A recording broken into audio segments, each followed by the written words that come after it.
It's a track like you said we've never been to while, so we're going to exclude. Oh, obviously, yeah. Okay, there you go. Then but yeah, it's every lap counts. You know, we've got to learn and make sure that every lap's a progression and worthwhile. So just making sure what we're doing is along the right direction as well. Using qualifying as a bit of a practice as well, and then the race. You know, it's our longest run throughout the weekend. So every lap counts, and that's what as a driver and a setup. How do you feel the season's kind of progressing? I think it's your third straight podium. Obviously, you had a great run in Indianapolis, another podium finish. You and the team blending, obviously, with Juncos for the first time. Do you feel like you guys are on the same page now? Yeah, we've been on the same page for a long time. It's just, they had a season off in 20 as well. They didn't race anything apart from Indy Pro. I and myself had a season off. So it's just consistent progression is what we're aiming for. And I think, it's consistency as well as wins championships. We talked a bit about the physicality of the track, and you give us your input on the 25 lapper. Of course, the longest stint you guys did all weekend long. How was the run? Are you physically exhausted?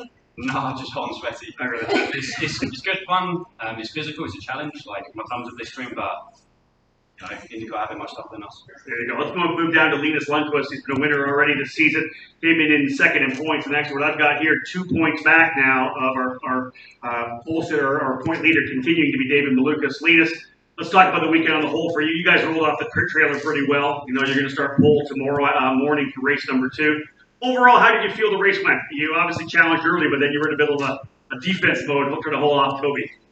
Yeah, I think it's so evenly close between us all that, around this track it is so difficult to overtake. So your only really chance if the guy in front makes a mistake or the tire drop off massively, but neither of which did. Like you said, I had to go a bit defensive with Toby in the beginning, but then we got into a rhythm and tried to put some pressure on Cal, and towards the end I used to push the passes I had to try to get close, but yeah, I think it was just a bit too quick for us today, but still P2 is not a bad day.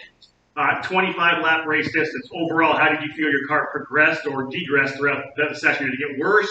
Is it something or input you can take then to be quicker tomorrow starting from pole? I think we got better and better throughout the run. The tire drop off wasn't as big as maybe we expected, which was nice. So hopefully we can push even a bit earlier tomorrow without the fear of the tire drop off. But yeah, it was nice to be in the fountain actually after the race. It was very, very warm. I'm not sure if you guys saw that or not, but they threw Kyle in the fountain afterwards, and of course they followed suit, so they're a little cooled off now. We can see it from the video from TV. The amount the cars hop on the racetrack. How much does it feel like that things are hopping when you get into the braking zones here? Even more than you can see. I'll tell you that much. Because every time I look at the onboard, I'm like, I swear to God, it's a lot more bumpy when I'm driving it. So yeah, you definitely feel the bumps around here in Detroit. But it makes it kind of special because there's no place, at least that I've been to, that's kind of like this one. So makes it to be more of a character around this track. But it is pretty hardcore. Kyle, you move up to third in points, closing in on David Malukas with a big win here. How important do you think for you, put into words, how crucial it was for you to get this victory here and really kind of get the momentum going in your direction? Yeah, so we had a couple setbacks between Barber and I think ADP. Those 2 events were tough, and we're good at St. Pete, and we're good here, so it seems like we're decent on the street courses for the most part. But no, it's definitely crucial that we got this win today. We got the pole yesterday. And that added point, I think it's going to be really close towards the end of the season between all of us. I know that they're going to have some good events ahead of them, and we're going to have some good events ahead of us. So, yeah, today's a really good day. And starting from third, it's like both of them said, it's really hard to pass here, but hopefully we can make it happen. You mentioned a bit earlier in the weekend when you got the pole that you did were able to talk to the IndyCar crew from Andretti Autosport, maybe find out how they kind of set their car up a little bit. Yeah. How much do you think that played a part, at least to how quickly you guys rolled off the trailer, the basic platform you brought here? That's everything. We rolled off the trailer really quick, which gave us a nice edge, I think, to start. Even for me, just confidence-wise.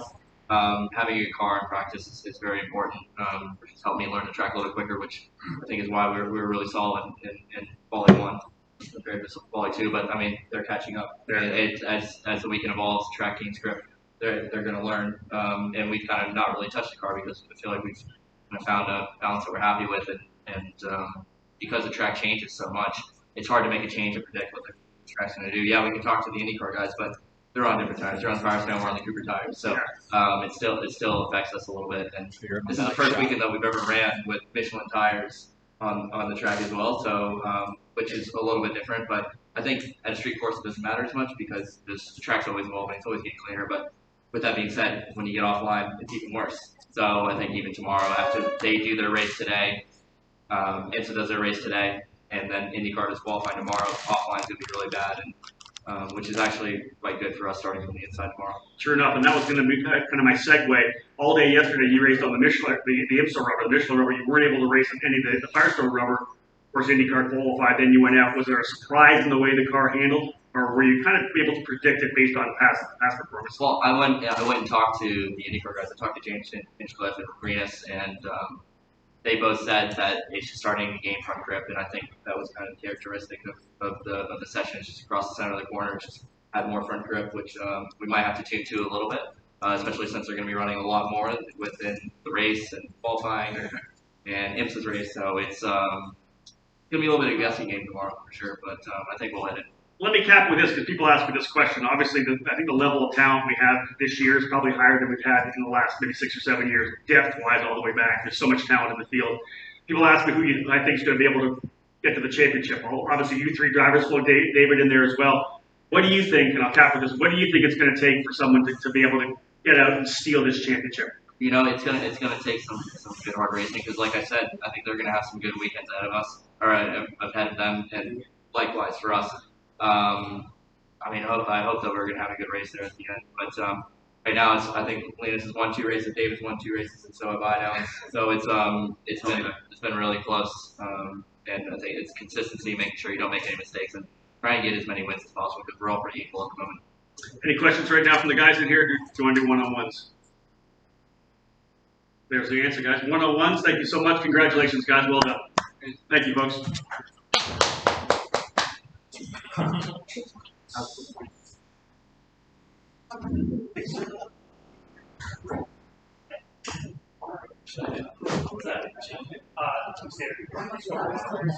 Oh, okay.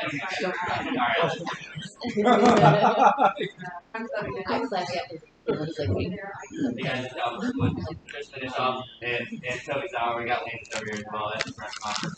Just finished up the great. They just threw me into the fountain, but it was a great day. We won race 1, qualified P1 yesterday, and tomorrow we start off the street. So hoping to have another stellar day, but pretty tough racing against these guys right here.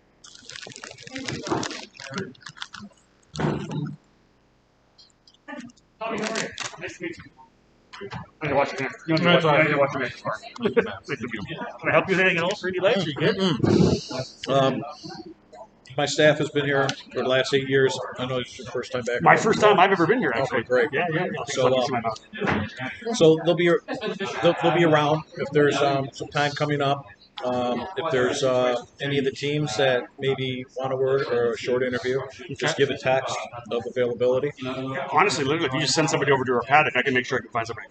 There you go. Like, it's pretty darn easy. There's the answer. I don't have a card right now. I don't know why I don't have one on me. You can text to that number. I'll text your number with me, and I'll do that right now, in fact. And just text me and say, hey, Rob, this is what we want to do. All right, great. Well, if you send somebody over, I'll get a driver. All right, fantastic. Or somebody, right? That's fantastic. And I can always fill in if there's nobody there. And a little background, we have the DCTV broadcast network, which I founded. We have right now 25 channels running 24/7 at different Detroit content history, sports network. That's awesome. Yeah, I'll probably end up having 50 channels by the end of August. Seriously? Yeah, and I do real-time live events, music events, all that stuff to put on. Man, I'll look it up. I'll check your website. Thank you. So, which number? Oh, they're both the same. Yeah, I just went to DCTV initials, but nobody's old enough to remember the numbers on the letters on the numbers anymore. 100%, right? Isn't that funny? Isn't that funny? We pick it up. 313. It's 3288 actually. 799. 3288. My name's Rob Howden, announcer and the series development. Excellent. Yeah, anything you need, we'll take care of it. All right, great. Thank you. Thank you, Rob. Rob, I have a question. Yeah.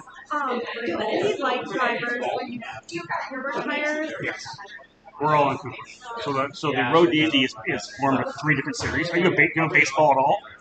Baseball has single A, double A, and triple A, so it's 3 levels, right? So if you start in single A, then you go to double A. We start in USF 2000, Indy Pro 2000, and then Indy Lights. And we're all on Cooper tires. They're our primary partner. I like Cooper tires. They're made in America. They are. Findlay, Ohio. Nice. Exactly. Yeah. Do you remember there was Skip Barber when he ran a circuit a little bit? Michael Johnson. Yeah. Okay. Yeah. I Mike, was- as in, Michael, Mike as in Johnson. like real world Michael Johnson. No, Michael Johnson ran Skip Barber, and then he ran open wheel with Who's the paraplegic? yeah. Yeah. I've known Michael forever. He ran with us for many years. Oh, yeah. did he? Okay. He ran USF 2000 and Indy Pro 2000. Oh, fantastic! Michael had done some work. He's a Michigan boy. That's right. Yeah, he had done some color commentary. And stuff did he really? Previous. I was hoping he would be here this year because I know that. Is he him and not here? I know him and Tristan Lucky were good. Yeah, he was running a sports car. I'm surprised he wouldn't be here. Yeah. Yeah, I asked him if he was going to be here. He said he didn't think he was going to make it. Oh, okay. So, He's been doing some racing. I know he's still doing this. He moved to the sports car stuff, right? yes. I think I follow him on social media. J Racing. Excellent. J Racing. Person leader. That's fantastic in here right now. No, I can't get it to load up right now. Yeah, good guy. Super good guy. Yeah, he was with us for probably 3 years. Yeah. I think running different stuff. Like initial goal was he wanted to try to go to Indy. Yeah, He wanted to try to get there. Right? Yeah. And then he went sports car racing and it kind of fit him really well and won some races and won at Daytona. So. Yeah. All right, I just sent you a text. All right, thank you, Rob. Let me know if you need me. All right. Thank you, sir. Appreciate you. Thank you. So Kyle wins Overall, I was back tonight to write all the stuff down. yeah, tomorrow. Yeah, 12 points in USF and 9 wins in Pro. So that's 29 Yeah, plus success. 1 from I like it. He's 22 right now. He's 23 right now. 23 right now. So you're